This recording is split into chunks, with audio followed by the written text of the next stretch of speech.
The rain hammered against the windows of Moonlight Veterinary Clinic like bullets, each drop echoing through the empty building at 2:47 a.m. Dr. Lydia Chen pressed her palms against her tired eyes, the emergency surgery she'd just completed on the injured German Shepherd, leaving her drained but victorious. The dog, a beautiful creature with unusual amber eyes, had been brought in by a frantic stranger who'd disappeared the moment she'd taken the animal into surgery. "At least you're gonna make it beautiful," she whispered to the sedated dog, gently stroking its thick, dark fur. Something about this animal felt different, special. The way it had looked at her with such intelligence, such understanding. The clinic's landline rang, shattering the peaceful quiet. Lydia frowned. Who called the clinic at this hour? She glanced at the caller ID, blocked number. "Moonlight Veterinary, this is Dr. Chen," she answered, tucking the phone between her shoulder and ear as she continued monitoring the dog's vitals.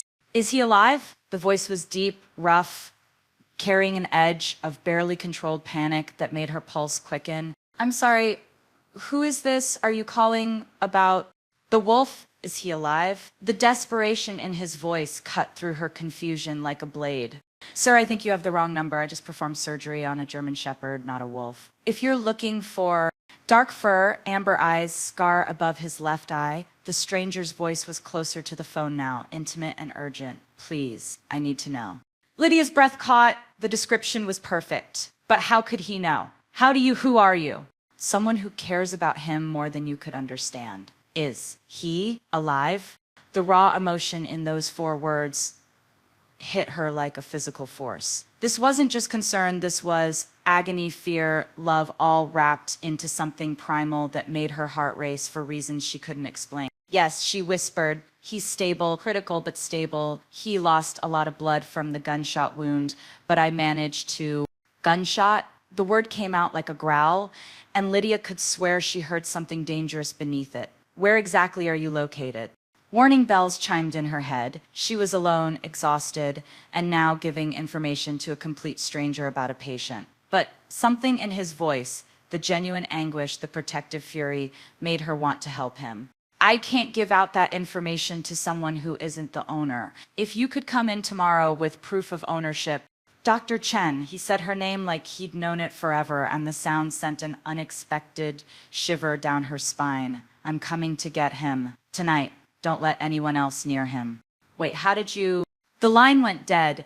Lydia stared at the phone, her hands trembling slightly. How had he known her name? She hadn't given it beyond her professional greeting, and the way he'd said it, like it meant something, like she meant something. She looked back at the German Shepherd, or wolf, as the stranger had called him. The animal's breathing was steady now, his powerful chest rising and falling rhythmically. But those amber eyes were open, watching her with an intelligence that made her skin prickle.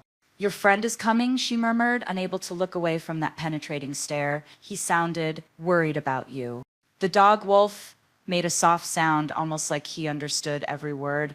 Lydia shook her head. She was losing it. 3 years of running this clinic alone, barely sleeping, living on coffee and determination, and now she was imagining conversations with her patients. But as she moved to check his IV, the animal's eyes followed her every movement with an awareness that seemed far too human. 20 minutes later, headlights swept across the parking lot. Lydia's heart hammered as she watched a black pickup truck pull up to the front entrance. The engine cut off, and through the rain-streaked windows, she saw a figure emerge, tall, broad-shouldered, moving with a predatory grace that made her mouth go dry.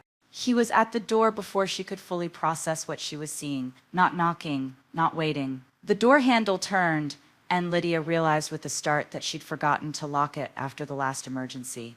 "Dr. Chen?" The voice was the same as on the phone, but in person it hit her like a physical force. He filled the doorway, water dripping from dark hair, wearing jeans and a black t-shirt that clung to a physique that belonged in magazines, not veterinary clinics at 3 in the morning. But it was his eyes that stopped her breath completely. Amber eyes, the exact same shade as the wolf's. "You came," she whispered, her voice barely audible over the storm. "I told you I would." He stepped inside, closing the door behind him, and the space suddenly felt smaller, charged with an electricity that had nothing to do with the lightning outside. "Where is he?" "In the recovery room, but..."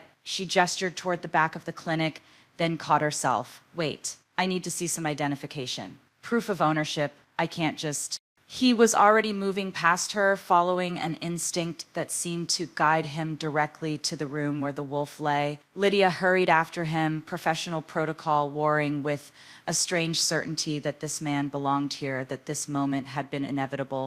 The man stopped beside the recovery table, and Lydia watched in amazement as the sedated animal's eyes opened immediately, focusing on the stranger with recognition and what looked unmistakably like relief. "Hello, brother," the man whispered, placing a gentle hand on the wolf's head. "I'm here." "Brother?" Lydia's mind reeled, and why did the wolf seem to relax completely under his touch, as if some invisible tension had finally been released? Outside, she heard the rumble of engines, more than one. Her blood turned to ice as she moved to the window and saw 3 black SUVs pulling into the parking lot, their occupants moving with military precision toward her clinic. "We need to go," the stranger said quietly, already lifting the wolf with impossible gentleness. "Now." "What?" "No, he needs monitoring medication. He can't be moved." Dr. Chen, those amber eyes fixed on hers, and she saw something wild and desperate there. "Those men outside aren't here to help. Trust me or don't, but if you want to keep breathing, we leave in the next 30 seconds. As if summoned by his words, the front door exploded inward. If you were Lydia, would you trust a stranger who appeared in the middle of the night to save a wounded animal? Tell me in the comments below, and don't forget to subscribe so you won't miss what happens next. The front door splintered like matchsticks as 3 men in tactical gear poured through the entrance, their movements coordinated and lethal. Lydia's scream died in her throat as the stranger, still cradling the wounded wolf, moved with inhuman speed, positioning himself between her and the intruders. Dr. Chen, the back exit now. His voice was calm, controlled, but she could see the tension coiling in his shoulders like a spring ready to snap. "Drop the animal and step away from the woman," the lead man commanded, his weapon trained on the stranger's chest. "This doesn't concern her." "Everything about this concerns her now." The stranger's reply was soft, but it carried a threat that made the armed men shift nervously. "You made sure of that when you shot him." "Who are you?" Lydia whispered, her hands shaking as she grabbed her emergency medical kit. Some instinct told her they'd need it. "Someone who should have protected you from this," he said, without taking his eyes off the intruders. "I'm Kieran Blackthorn, and right now I need you to trust me more than you've ever trusted anyone." Kieran, the name fit him, strong, dangerous, with an edge of something wild. "Trust you? I don't even know you." "You saved my brother's life." His amber eyes flicked to hers for just a moment, and in that glance she saw gratitude, desperation, and something else that made her heart skip. "That makes you family, and I protect family." The lead gunman took a step forward. "Last chance, Blackthorn. Hand over the wolf and the woman walks away." "Counter offer," Kieran said, his voice dropping to something that was barely human. "You leave now, and I don't show you exactly why your silver bullets won't be enough."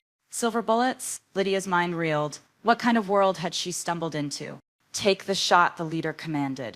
Everything happened at once. Kieran moved faster than should have been possible, somehow shielding both her and the wolf while diving toward the recovery room's emergency exit. Gunfire erupted behind them, the sound deafening in the small clinic. Lydia found herself pressed against Kieran's chest, feeling the impossible steadiness of his heartbeat even as chaos exploded around them. "The door!" he shouted over the noise.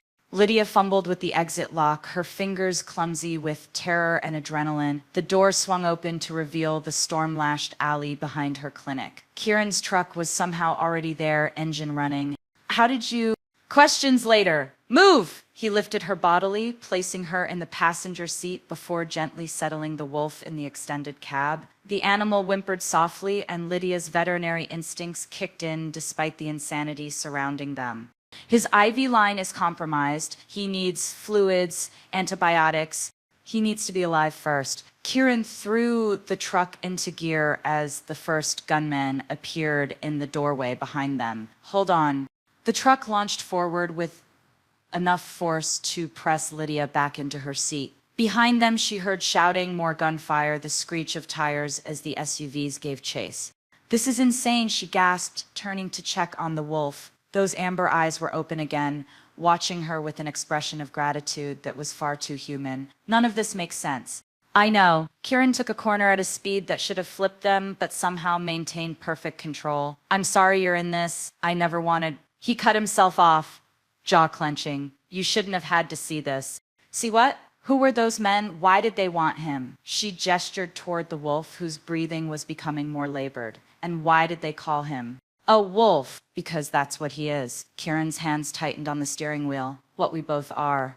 Lydia stared at him, waiting for the punchline, for some explanation that made sense. When none came, she laughed, a sharp, hysterical sound. Right, werewolves. Of course. And I suppose you're going to tell me that vampires are real too? Vampires are pretentious assholes, but yeah, they exist. He glanced in the rearview mirror, his expression grim. We've got bigger problems right now. The SUVs were gaining ground, their headlights cutting through the rain like predatory eyes. Lydia turned to watch them approach, her heart hammering against her ribs. They're going to catch us. No, Kieran said with quiet certainty. They're not. He yanked the wheel hard right, sending them down a dirt road that Lydia hadn't even seen. The truck bounced and skidded through mud and gravel, but Kieran navigated it like he'd driven this route 1,000 times. Where are we going? Somewhere safe, somewhere they can't follow. The dirt road ended at what looked like a solid wall of forest, trees so dense that their branches formed an impenetrable canopy. But as they approached, Lydia saw that there was a gap barely wide enough for the truck, hidden in the shadows. Kieran drove through without hesitation, and suddenly they were in another world. The path was clearer here, lit by some form of subtle lighting that seemed to emanate from the trees themselves. The forest felt alive around them, watchful but not threatening. What is this place? Home, Kieran said simply, at least one of them. They emerged into a clearing dominated by a massive log structure that was part house, part fortress. Warm light spilled from its windows, and Lydia could see figures moving inside, people who had clearly been waiting for them. Kieran parked near the front entrance, and immediately several people emerged. A woman with silver-streaked hair and kind eyes, a younger man who looked like he could bench press a car, and others who moved with the same predatory grace she'd noticed in Kieran. How is he? The woman asked, her concern evident. Alive, thanks to Dr. Chen, Kieran replied, carefully lifting the wolf. But he needs medical attention. The silver did more damage than I thought. Silver? Lydia's voice cracked. You mean the bullets were actually... Bring him inside, the woman interrupted gently. And Dr. Chen, welcome to Moonhaven Pact territory. I'm Helena Blackthorne, Kieran's mother. I wish we were meeting under better circumstances. As they carried the wolf inside, Lydia caught sight of Kieran's face in the warm light. The family resemblance was unmistakable. Helena had the same amber eyes, the same aristocratic features, but it was more than that. There was something wild in both of them, something that spoke to a part of her she'd never acknowledged. Dr. Chen, Helena said as they settled the wolf on a large table that had clearly been prepared for medical procedures. I know this is overwhelming, but right now you're the only one who can help him. Will you? Lydia looked around at the faces surrounding her, all watching her with a mixture of hope and desperation. These people, were they people, clearly loved the injured wolf deeply. And despite the impossibility of everything she'd witnessed, despite the fear still coursing through her veins, she knew there was only one answer she could give. Yes, she whispered, then stronger, yes, but I'll need supplies, equipment, whatever you need, Kieran said, his eyes meeting hers with an intensity that stole her breath. I owe you everything. As Lydia began examining her patient, she couldn't shake the feeling that this moment, this choice was changing her life forever. Outside, she could hear the distant sound of engines retreating, but she knew they'd be back.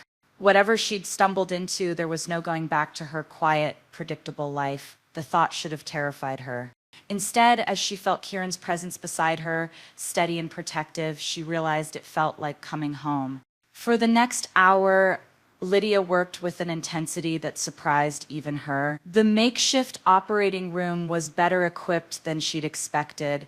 Helena had produced medical supplies with an efficiency that suggested this wasn't their first emergency surgery, but it was the way the pack moved around her, anticipating her needs, creating a sterile field without her having to ask, that truly amazed her. Suction, she murmured, and immediately a young woman with striking green eyes provided it. I need better lighting on the entry wound. Kieran adjusted the overhead lamp without being asked, his movements precise and careful. Every time their hands brushed as he assisted, Lydia felt that strange electric current again, something that made her pulse quicken and her concentration waver dangerously. The silver fragmented, she said, extracting another piece with delicate forceps. It's like it was designed to cause maximum internal damage. It was. Helena's voice was grim. Silver bullets, crafted specifically for our kind, they're not just trying to kill, they want us to suffer. Our kind, Lydia's hands never stopped moving, but her mind reeled. She was performing surgery on a werewolf, assisted by other werewolves, and somehow it felt like the most natural thing in the world. There, she breathed, removing the final fragment. That's the last of it, but he's lost a lot of blood and there's still significant tissue damage. He needs time to heal. He'll heal faster than you expect, Kieran said softly. We all do. As if to prove his point, the wolf's breathing immediately became stronger, more regular. Lydia watched in fascination as the surgical sites began to close at a rate that defied every principle of biology she'd ever learned. This is impossible, she whispered. So are a lot of things you'll see here, Helena said gently. Kieran, perhaps you should show Dr. Chen to a room where she can rest. It's been a long night. I should monitor him, Lydia protested, though exhaustion was beginning to creep into her bones. If there are complications, there won't be, a new voice said from the doorway. But thank you for saving my life. Lydia spun around, her heart stopping. The wolf was gone. In its place stood a man, tall, lean, with the same amber eyes and dark hair as Kieran, but younger, with a mischievous smile that was entirely his own. You were, she stammered. A wolf? Yes, I'm Damon Blackthorne, Kieran's younger brother, and apparently terrible at avoiding silver bullets. He moved toward her with fluid grace, and Lydia could see the bandages beneath his shirt where her careful stitches held torn flesh together. You have incredible hands, Dr. Chen. I've never felt healing like that. But you were unconscious. How did you change back? Pain has a way of forcing the shift, Damon explained, but I was aware of everything. Your touch, your voice, the way you fought to save a creature you didn't even understand. His smile grew warmer. You have a healer's soul.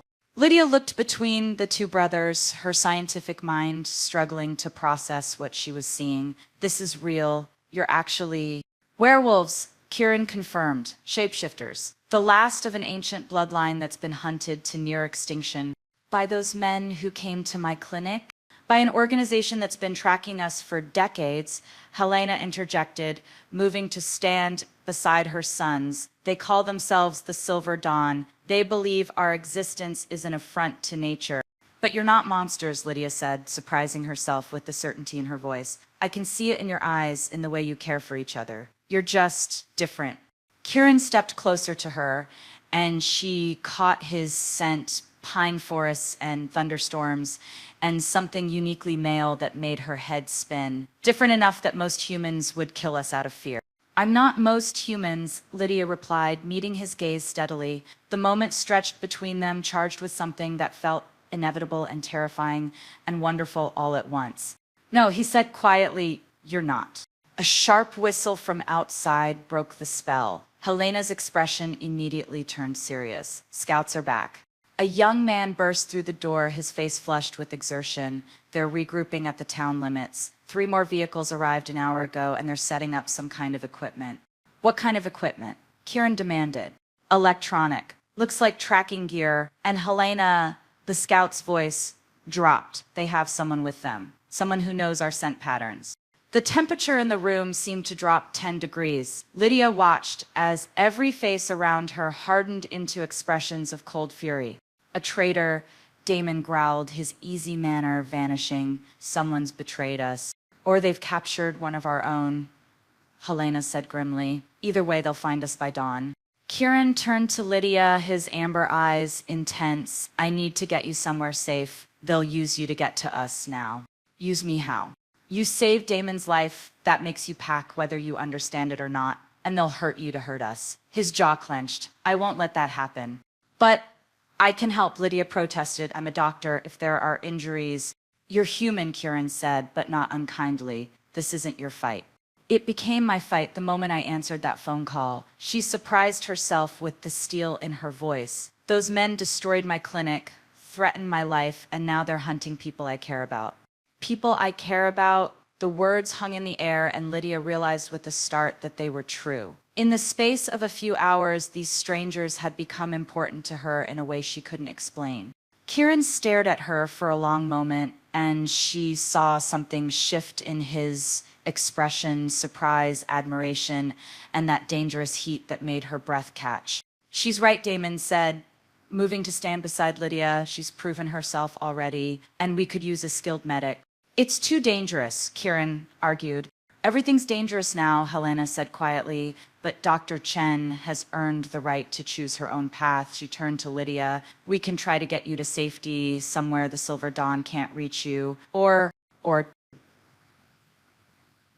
you can stay. Help us fight. Become part of something larger than yourself." Helena's amber eyes, so like her son's, held Lydia's gaze. "But understand, if you stay, there's no going back to your old life. Ever." Lydia looked around the room at faces that had become precious to her with impossible speed. She thought of her quiet clinic, her solitary existence, the predictable routine that had defined her life for years. Then she looked at Kieran, at the way he was watching her with barely concealed hope and terror, and she realized there was no real choice at all. "I stay," she said simply. The smile that spread across Kieran's face was like sunrise after the darkest night. Outside, the howl of distant wolves echoed through the forest, but these weren't sounds of joy. They were warning calls filled with pain and desperation. "They found someone," Helena whispered, her face pale. "God help us, they've taken one of ours." The war room in the Blackthorn compound was a study in controlled chaos. Maps covered every surface, marked with red pins that Lydia quickly realized indicated Silver Dawn attacks. Photos of missing pack members lined one wall, their faces young and hopeful in a way that made her chest ache. "Tell me about the Silver Dawn," she said quietly, settling beside Kieran at the massive oak table. It was near dawn now, and exhaustion pulled at her, but sleep felt impossible with so much danger circling them. "They started as a fringe military unit in the 1940s, Helena explained, her fingers tracing patterns on an old leather journal, created during World War II to investigate reports of supernatural soldiers. When the war ended, they went underground, became privately funded." "Funded by whom?" Lydia asked. "Corporations, government black budgets, wealthy individuals who believe in their cause." Kieran replied, his voice bitter. "They've had 80 years to perfect their hunting techniques." Damon, now fully recovered and pacing the room with restless energy, added, "Their current leader is a man named Victor Crane, brilliant, charismatic, and completely without conscience. He sees us as abominations that need to be eliminated." "But you're not," Lydia said instinctively. "You have families, emotions, you protect each other." "Try explaining that to someone who's convinced you're a monster," Helena said sadly. "Crane has built an empire on fear and hatred. He's turned hunting us into a crusade." Kieran's hand found hers on the table, his fingers intertwining with surprising gentleness. The touch sent warmth shooting up her arm, and she found herself studying their joined hands. His so much larger, calloused from work she couldn't imagine, but holding hers like she was made of spun glass. "You don't have to hear this," he said softly. "It's dark, and you've been through enough. I need to understand." She squeezed his fingers, marveling at how right this felt. "If I'm going to help, I need to know what we're facing." The pride in his amber eyes made her heart flutter. "Crane has been escalating his operations," Helena continued. 5 years ago, they were content to track and observe. 3 years ago, they started taking prisoners for experimentation. Now," she gestured to the photos on the wall, "now they're moving toward total extermination." "The pack member they took tonight," Lydia said. "Who was it?" The room fell silent. Damon stopped pacing, his jaw clenched tight. "Maya," he said finally. She was my mate." The pain in his voice hit Lydia like a physical blow. She'd seen enough heartbreak in her years, treating sick animals and comforting their owners. But this was different. This was the kind of anguish that came from having half your soul ripped away. "How long have they had her?" she asked gently. 3 days. Damon's hands were shaking now. 3 days of whatever hell they put our kind through in their laboratories. Kieran stood abruptly, moving to his brother's side. We'll get her back. Will we? Because their last facility, we found 17 bodies, Kieran. 17 of our people tortured to death in the name of science. Damon's voice broke. What if we're too late? What if she's already... She's not. The conviction in Kieran's voice was absolute. Maya is strong and she's survived this long. We find her, we bring her home. Watching the brothers support each other, seeing the fierce loyalty in their eyes, Lydia felt something shift in her chest. These weren't monsters. They were a family under siege, fighting for survival with everything they had. What can I do? She asked. Helena looked surprised. You've already done so much. Not enough. Lydia stood, decision crystallizing. I'm a doctor. If Maya is injured when you find her, she'll need medical care immediately. And if there are others... It's too dangerous, Kieran said immediately. If Crane gets his hands on you, then don't let him. She met his gaze steadily. You said I was Pac now. Let me act like it. Something raw and powerful flashed in Kieran's eyes. Before she could process what was happening, he was standing in front of her, his hands framing her face with achingly gentle reverence. You have no idea what you do to me, he whispered, his forehead resting against hers. From the moment I heard your voice on that phone, something in me just knew. Knew what? She breathed. That you were mine to protect, mine to care for, mine. His thumb traced her cheekbone, and she shivered at the contact. I've never felt anything like this, Lydia. It terrifies me. Why? Because loving someone makes you vulnerable, and in our world, vulnerability gets people killed. Loving someone. The words hung between them, honest and raw and terrifying. Lydia had spent years building walls around her heart, focusing on her work, on helping animals who couldn't hurt her the way humans could. But looking into Kieran's amber eyes, she felt those walls crumbling. Then we just have to make sure no one gets killed, she said simply. He almost smiled at that. It's not that easy. Nothing worth having ever... The moment stretched between them, intimate and charged, until Helena cleared her throat softly. Dawn's breaking. We need to move soon if we're going to track Maya. Kieran stepped back reluctantly, but his hand found Lydia's again. There's something else you need to know about Crane. What? Damon answered, his voice hollow. He doesn't just kill us. He studies us first, takes us apart piece by piece to understand how we work, what makes us different. He met her eyes. He's building something, Lydia. Some kind of weapon designed specifically for our biology. What kind of weapon? We don't know, Helena said grimly, but every facility we've raided, every laboratory we've destroyed, we find evidence of the same project. They call it Silver Dawn, same as their organization. A virus, Kieran added quietly, something that targets shapeshifter genetics specifically. If they perfect it, extinction, Lydia finished, horror dawning, they're planning genocide. And Maya might have been exposed to it, Damon said, his voice breaking again. She might be dying right now, and we don't even know where she is. Outside, a wolf howled, long, mournful, filled with desperate hope. Then another joined in, and another, until the forest rang with their calls. The pack is ready, Helena said, standing. It's time to hunt. As they prepared to leave, Kieran pulled Lydia aside. I need you to promise me something. What? If this goes wrong, if we're caught, you run, you don't look back, you don't try to help, you survive. His eyes were fierce with protectiveness. Promise me. I can't. Promise me, Lydia, because if something happens to you because of me, I won't survive it. Not the way that matters. Looking into his face, seeing the raw fear and love there, she realized that somewhere in the space of one impossible night, she'd fallen completely and irrevocably in love with a werewolf alpha. I promise, she whispered. But even as she said it, she knew it was a lie. If Kieran was in danger, nothing on earth would make her run. The sound of engines roaring to life filled the morning air, and through the window she could see armed figures moving through the forest with military precision. They weren't the only ones hunting today. The abandoned Silver Dawn facility looked like a medical complex from the outside. Clean white buildings nestled in a valley, surrounded by high fences topped with razor wire. But Lydia could smell the wrongness of it even from their hidden position on the ridge above. That's where they're keeping Maya. Damon said, his voice tight with barely controlled rage. Through binoculars, she could see vehicles parked outside, guards patrolling the perimeter. Too many guards, Kieran murmured, studying the layout. This feels like a trap.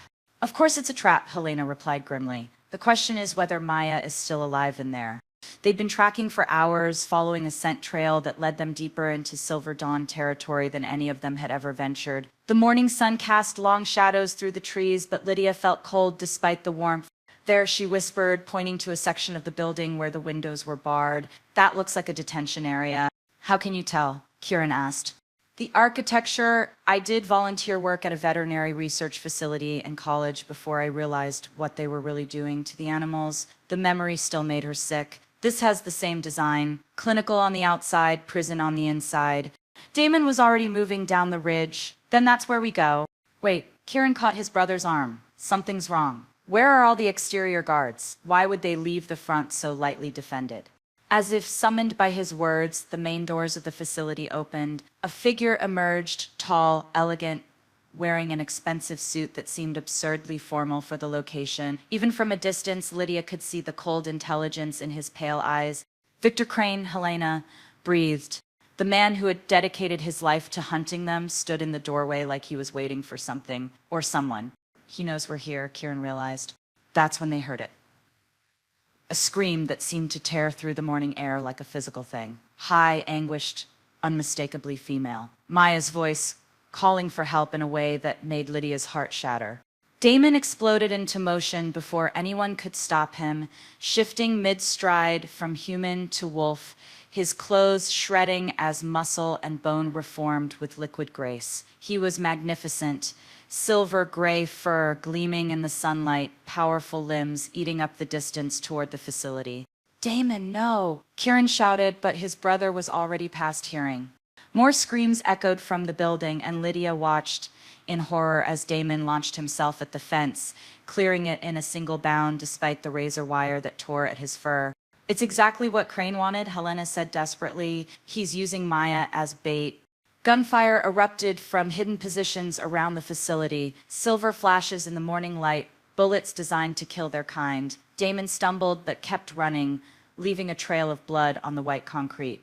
We have to help him, Lydia said, already moving. We can't. Kieran's voice was anguished. It's suicide. He knows it's suicide, but he can't stop himself. Because she's his mate?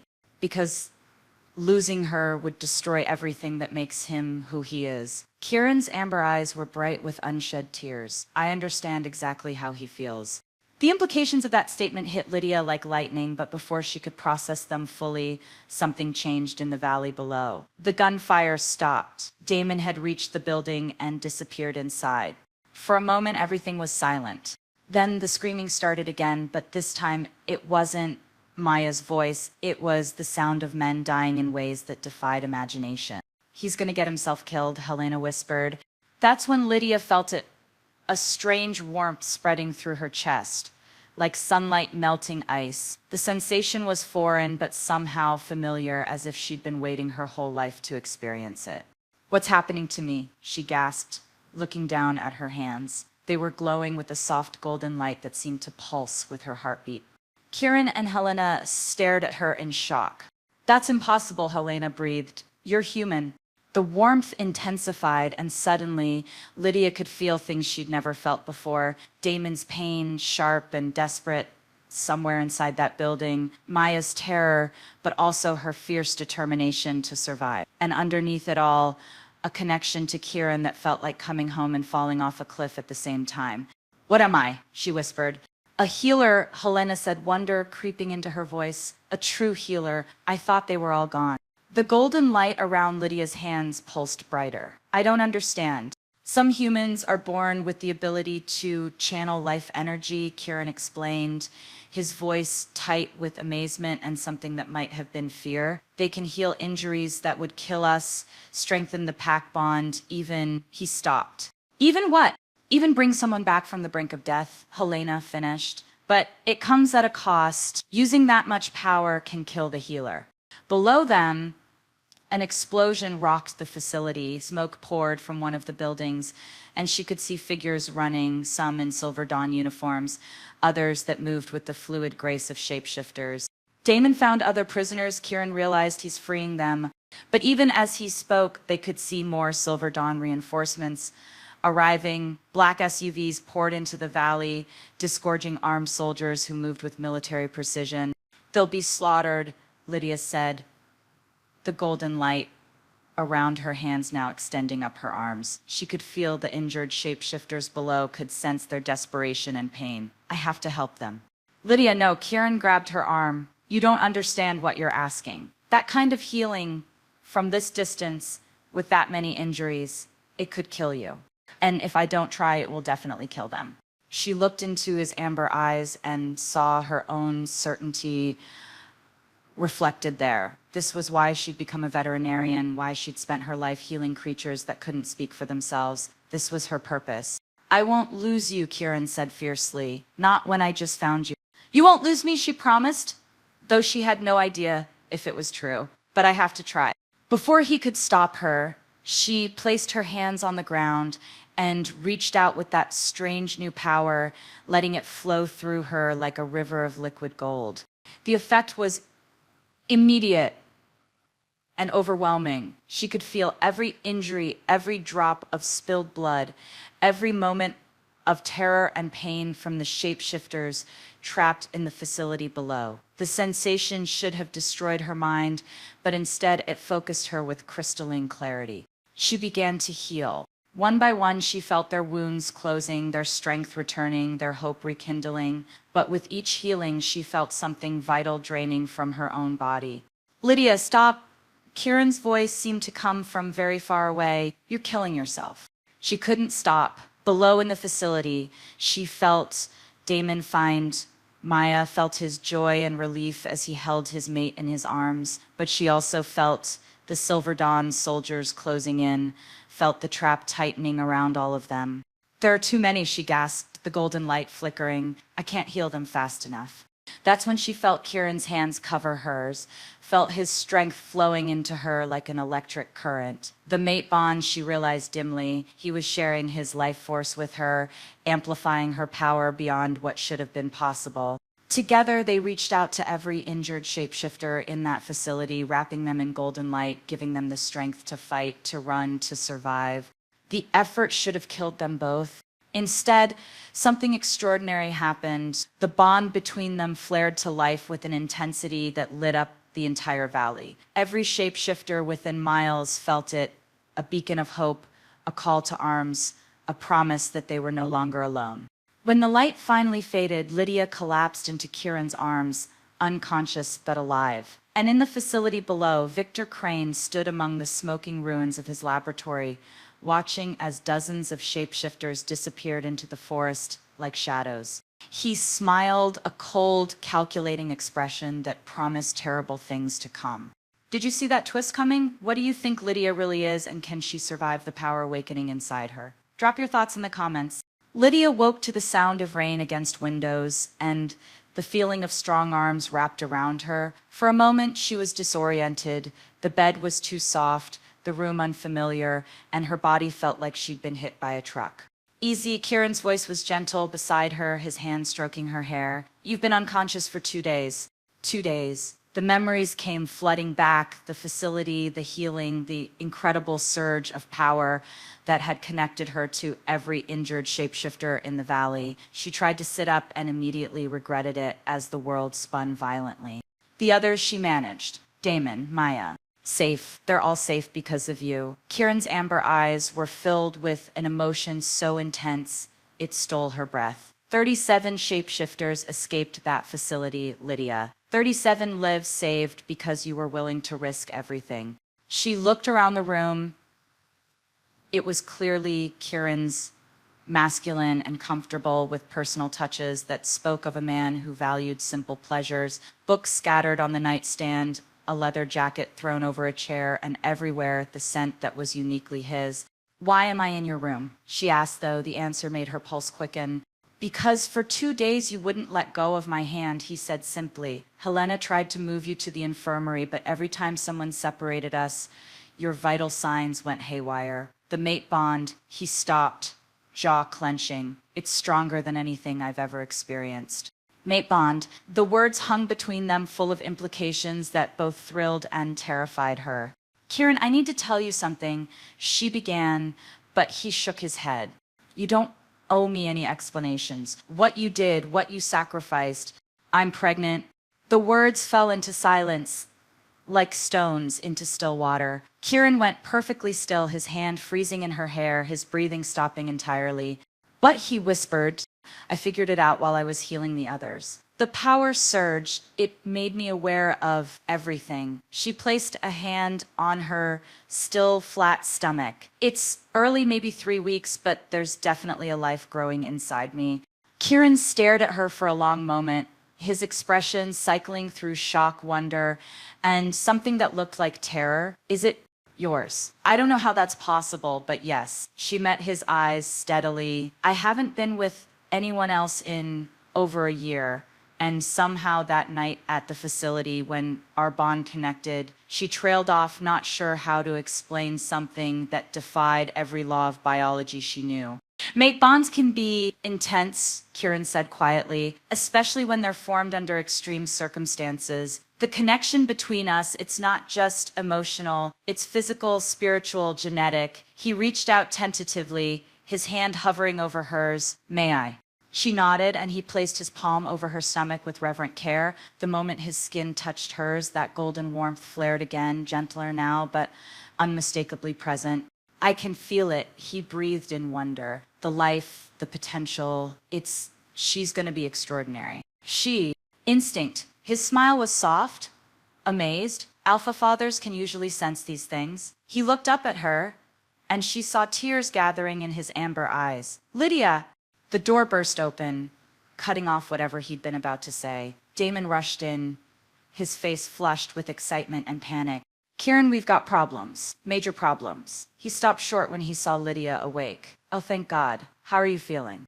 Like, I've been run over by a herd of elephants, but alive, she said, accepting his grateful hug. How's Maya?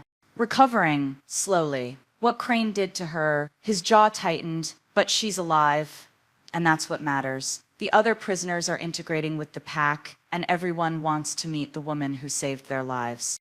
What's the problem? Kieran asked, his protective instincts clearly on high alert. Damon's expression sobered, Crane's escalated. After we hit his facility, he's gone full scorched earth. 3 pack territories were attacked yesterday. 2 were completely wiped out. The warmth drained from Lydia's body. How many? 43 dead, including children. Damon's voice broke slightly, and that's not the worst part. The survivors all reported the same thing. Crane has perfected his virus. What virus? Lydia struggled to sit up despite Kieran's protective hovering. The one we told you about, Silver Dawn, the biological weapon designed to target shapeshifter genetics. But it's not just a virus anymore. Damon ran a hand through his hair. It's airborne and it's spreading. Any shapeshifter exposed to it loses the ability to shift within hours. Then they start dying. A genocide weapon, Kieran said grimly. Worse, because it doesn't just kill current shapeshifters, it rewrites their DNA so that any children they might have would be born human. He's not just trying to kill us, he's trying to erase us from existence entirely. Lydia felt sick. How long do we have? At the current rate of spread, maybe a week before it reaches our territory, maybe less. Damon looked between them, his expression desperate. Helena's called an emergency council meeting. Every remaining pack leader is coming here tonight to decide how we respond. There's something else, Kieran said quietly. Something about Lydia that changes everything. What do you mean? She's pregnant with my child. Damon's eyes widened. But that's impossible. Humans and shapeshifters can't. He stopped studying Lydia with new intensity, unless she's not entirely human. What are you talking about? The healing power, the mate bond, now a pregnancy that shouldn't be biologically possible. Damon's voice grew excited. Lydia, what do you know about your birth parents? Nothing. I was found at a hospital when I was 3 days old. No identification, no family. The familiar ache of abandonment twisted in her chest. Why? Because I think you're descended from the old bloodlines, Helena's voice said from the doorway. She entered carrying an ancient leather tome, her expression grave. The first shapeshifters, the ones who could take any form, heal any wound. That's just legend, Kieran protested. Is it? Then explain how a supposedly human woman just channeled enough life energy to heal 37 shapeshifters from a mile away without dying. Helena set the book on the bed, opening it to a page covered in symbols that seemed to shift in the lamplight. There are bloodlines that went into hiding centuries ago, lines that bred with humans to protect their children from persecution. You're saying I'm part shapeshifter. I'm saying you might be the key to stopping Crane's weapon entirely. Helena's amber eyes, so like her son's, held Lydia's gaze. The old legends speak of healers who could purify any poison, cure any disease, even reverse genetic damage. But using that much power could kill you, Helena finished softly. Yes. The question is whether you're willing to risk everything to save our people. Outside, thunder rolled across the sky, and through the windows, Lydia could see pack members arriving for the emergency meeting. Families with children, elders with wisdom in their eyes, warriors ready to fight a battle they might not survive. Kieran's hand found hers, his fingers interlacing with desperate strength. You don't have to do this. We'll find another way. What other way? She asked gently. You said it yourself. At the current rate of spread, everyone you love will be dead or transformed within a week. I won't lose you, he said fiercely. Not when we just found each other. Not when we're going to have a daughter. And I won't let our daughter grow up in a world where her father's people have been wiped from existence. She placed her free hand over their joined ones. Besides, I'm not planning to die. I'm planning to save everyone and then spend the next 60 years arguing with you about how to raise a half-shapeshifter child. Despite everything, Kieran almost smiled. She's going to be a handful. With you as her father, definitely. A howl echoed through the forest, long, mournful, filled with loss. Then another joined it, and another, until the night rang with the voices of the grieving. The council's ready, Damon said quietly. They need to hear this. As they prepared to face the assembled pack leaders, Lydia caught sight of herself in Kieran's mirror. She looked different, stronger somehow, with an inner light that hadn't been there before. The change should have frightened her. Instead, she felt ready for whatever was coming. The great hall of the Blackthorn compound had been transformed into a war council. Pack leaders from across the continent sat around a massive circular table, their faces grim in the flickering candlelight. Lydia recognized the tension in the air, the same desperate energy she'd felt in emergency veterinary situations when time was running out. The Riverside Pack is gone, announced Marcus Wolfhart, an elderly alpha whose silver hair spoke of decades leading his people. 43 souls, including 7 children, all dead within 6 hours of exposure. The Mountain Peak Pack lost their ability to shift entirely. Added another leader, a fierce-looking woman with scars across her left cheek. They're still alive, but she shrugged helplessly. What are we without our wolves?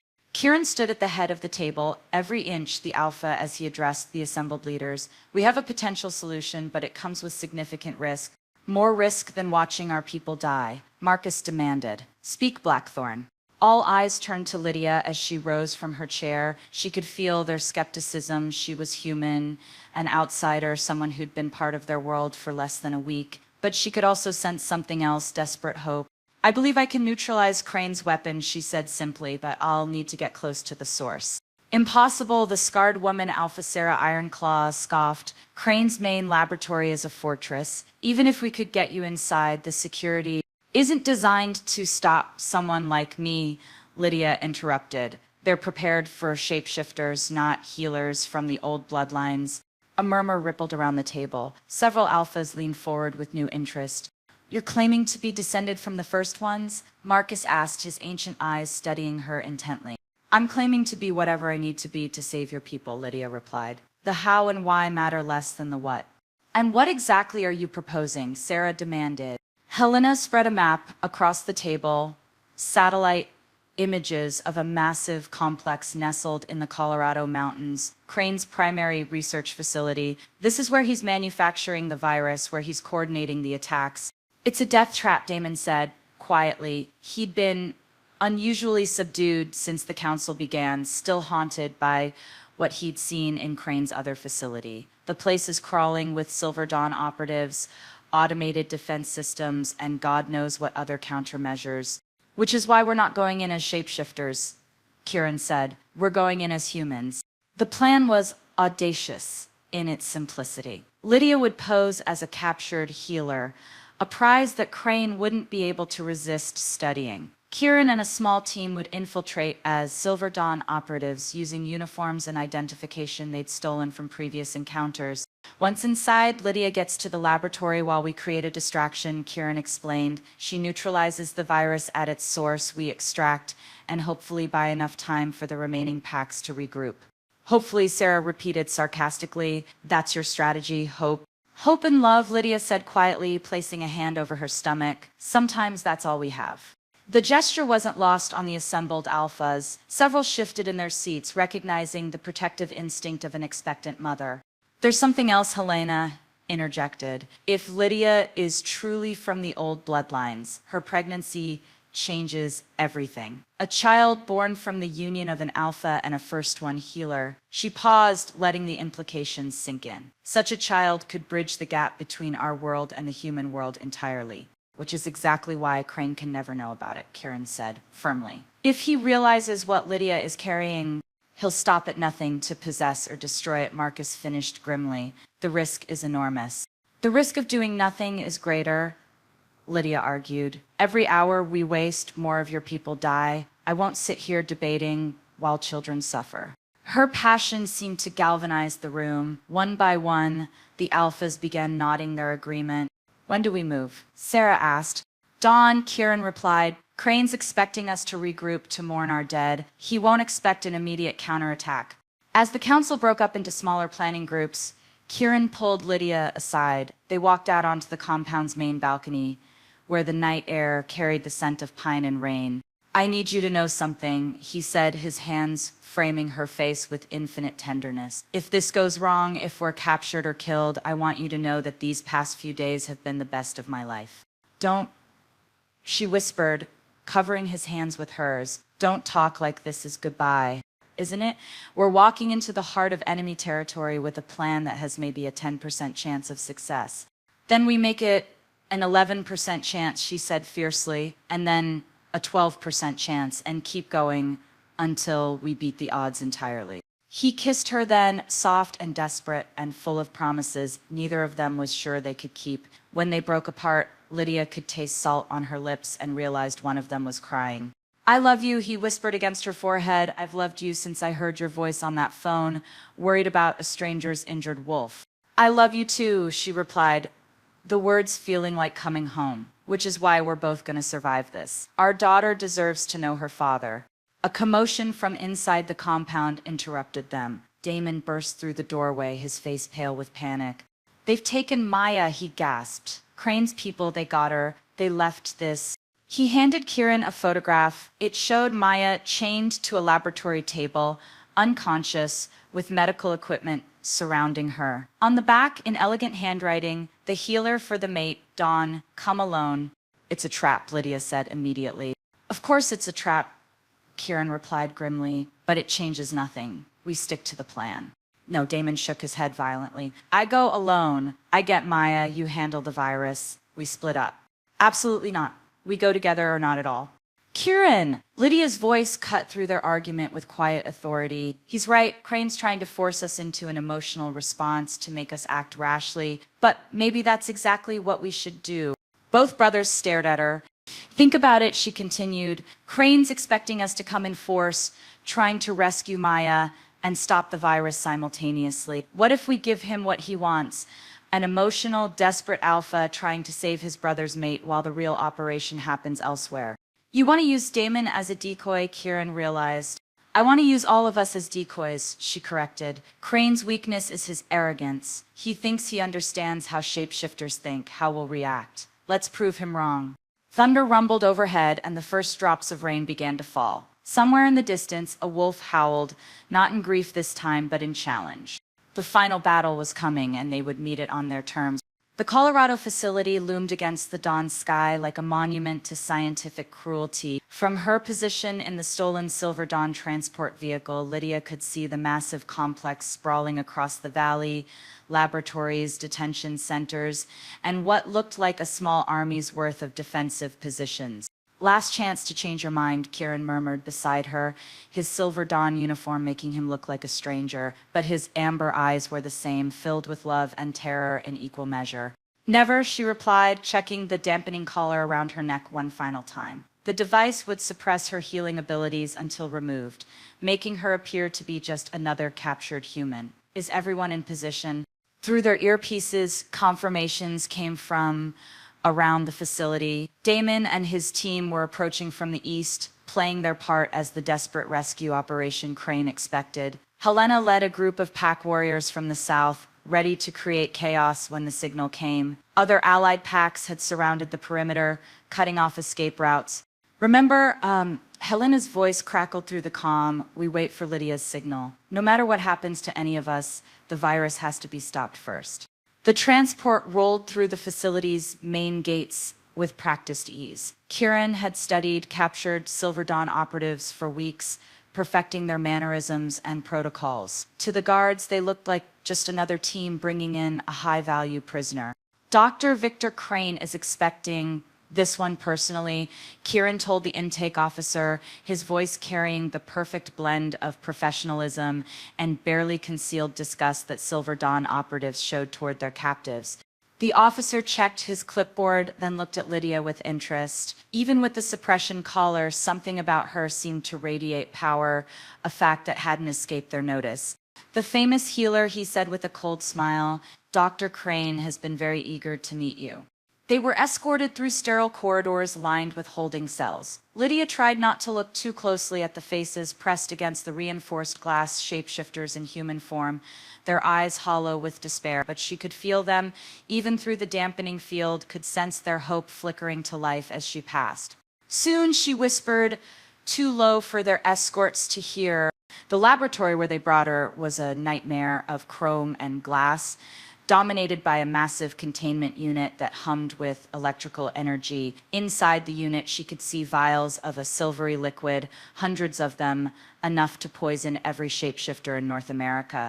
Magnificent, isn't it? Victor Crane's voice was smooth, cultured as he emerged from behind a bank of monitors. In person, he was smaller than she'd expected, but his pale eyes held an intelligence that was genuinely frightening. 20 years of research reduced to its purest essence. You're a monster, Lydia said simply. I'm a visionary. He circled her slowly, studying her like a particularly interesting specimen. Do you know what your kind represents to humanity? Contamination, genetic pollution, an evolutionary dead end that should have been eliminated millennia ago. We heal, we protect, we love. You're predators wearing human faces. His voice hardened. But you're something special, aren't you? The readings from your previous performance were quite extraordinary.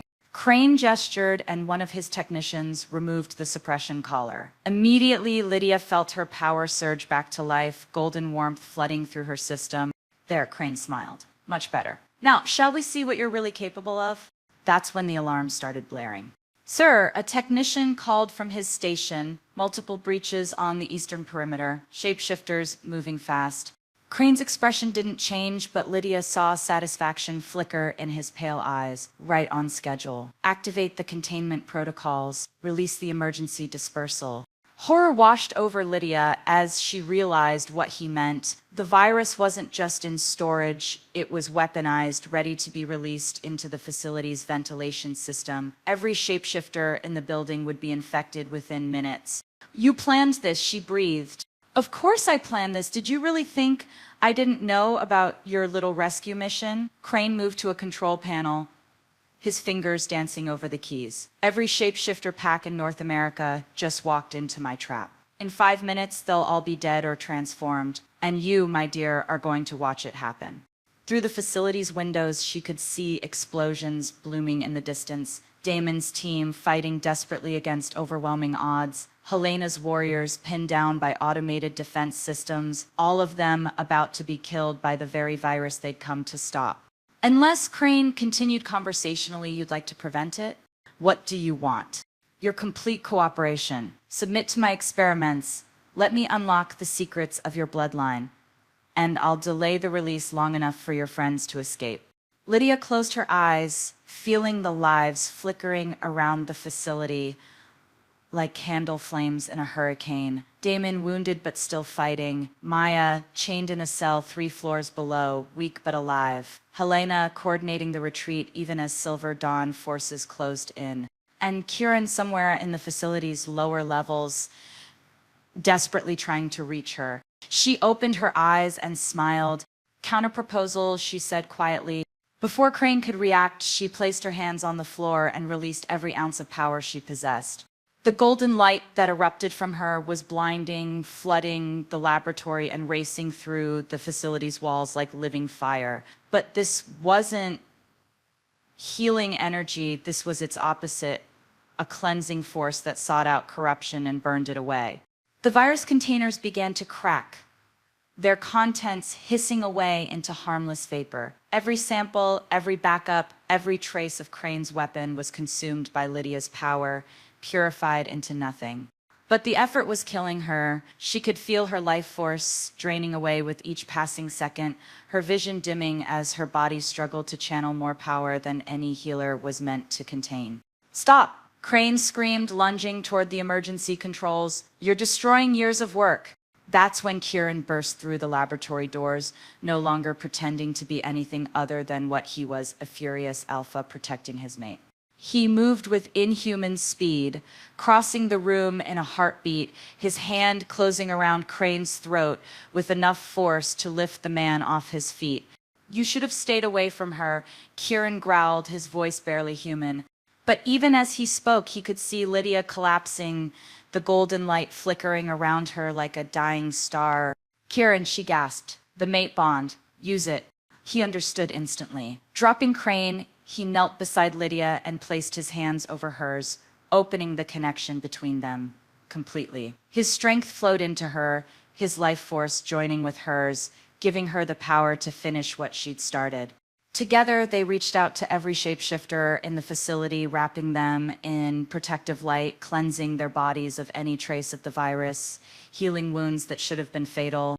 The building shook around them as their combined power peaked, and through it all, Crane's screams of rage echoed off the walls.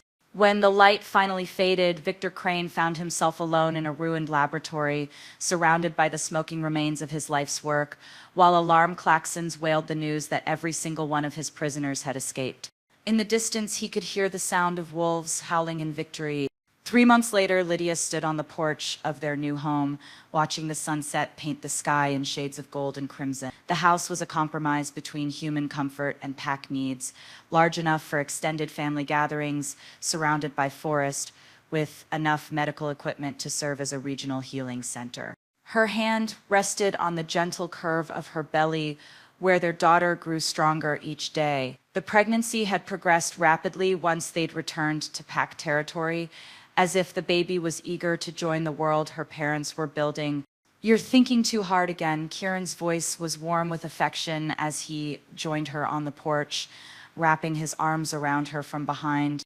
"I'm thinking about how much has changed," she replied, leaning back against his solid warmth. 6 months ago, I was a lonely veterinarian who thought the most exciting thing in my life would be a difficult surgery. Now you're the Luna of the largest shapeshifter alliance in North America, carrying the child who might bridge 2 worlds. And according to the Council of Alphas, the most powerful healer born in 3 centuries, he finished with a chuckle. "I can see how that might be overwhelming." Through the trees, they could hear the sounds of the evening pack gathering, children laughing as they played, adults sharing stories around a fire, the comfortable noise of a community that had found peace after years of war. "How's Maya doing?" Lydia asked. "Better every day. Damon's been insufferable. You'd think he invented mating bonds the way he carries on." Kieran's amusement was evident in his voice. "She starts her healer training with you next week." The discovery that Maya had dormant healing abilities had been one of many surprises in the aftermath of Crane's defeat. It seemed that the old bloodlines were more widespread than anyone had realized, their gifts awakening as the shapeshifter community began to heal from generations of persecution. And Helena's integration program, ahead of schedule, 23 packs have agreed to the new alliance structure, and we've had inquiries from shapeshifter communities on 4 continents. Kieran turned her in his arms, his amber eyes soft with pride. Your idea of creating healing centers as neutral ground between human and shapeshifter territories is revolutionary. It's necessary, Lydia corrected. We can't keep living in shadows and fear. Our daughter deserves a world where she can be both human and shapeshifter without having to choose. As if responding to her mother's voice, the baby kicked enthusiastically. Kieran's hand joined Lydia's on her belly, and their shared wonder at the life they'd created never failed to take her breath away. What about Crane? She asked quietly. Kieran's expression darkened slightly, still in Silver Dawn custody, as far as we know. The organization fractured after the facility's destruction. Some factions want to negotiate, others have gone even deeper underground. But without the virus, they're just another hate group with too much funding. Do you think we'll see him again? Probably. Men like Crane don't give up easily. He cupped her face gently. But when that day comes, we'll face it together, all of us. A comfortable silence settled between them as they watched the stars emerge in the darkening sky. The pack bonds that connected them to their extended family hummed with contentment. Dozens of lives intertwined through love and loyalty, stronger than any weapon their enemies could devise. Lydia, Kieran said softly, his voice carrying a note she recognized as nervousness. What is it? Instead of answering, he knelt on the porch, pulling a small velvet box from his pocket. Even in the dim light, she could see the ancient silver band inside, etched with symbols that seemed to shimmer with their own inner light. This belonged to my grandmother, and her grandmother before that, he said, his voice rough with emotion. It's been passed down through the Blackthorn line for 12 generations, waiting for the woman who would complete our alpha's heart. Tears blurred Lydia's vision as she realized what was happening. I know we're already mated, Kieran continued, but I want the world to know that you chose this. Chose us, chose to build a future where our daughter can run as both human and wolf. He looked up at her with eyes that held all the love in the world. Will you marry me, Lydia Chen? Will you be my wife, my Luna, my partner in all things? Yes, she whispered, then louder, with joy radiating through every word. Yes, yes, absolutely yes. The ring fit perfectly, sliding onto her finger like it had been made for her. The moment it settled into place, she felt a pulse of ancient magic. Not her healing power, but something deeper, older, a blessing passed down through generations of strong women who had loved strong men. Kieran stood and kissed her then, soft and deep and full of promises for all the tomorrows they would share. Around them, the pack bonds flared with shared happiness as their joy spread through the community like wildfire. When they broke apart, Lydia could hear celebration erupting throughout the territory, howls of approval, cheers from the human members of their alliance, the sound of a people who had found hope again. I love you, she murmured against his lips. I love you too, he replied. Both of you. Their daughter kicked again, as if adding her approval to the moment. As they stood together on their porch, surrounded by the sounds of their pack's celebration, Lydia thought about the phone call that had started it all, a wrong number that had turned out to be the most right thing in her life. She'd saved a wounded wolf and found her soulmate. She discovered powers she never knew she possessed and helped forge a new world where love could triumph over hatred. And this was just the beginning. In the distance, a wolf howled, long triumphant, filled with the promise of new life and endless possibilities. Their daughter would grow up in a world where such songs were celebrations, not warnings. That made everything they'd fought for worthwhile. What would you risk for a love that could change everything? If this story touched your heart, please hit that like button and subscribe, because love stories like this remind us that the most beautiful endings are really just the beginning. What do you think happens next for Lydia and Kieran's daughter?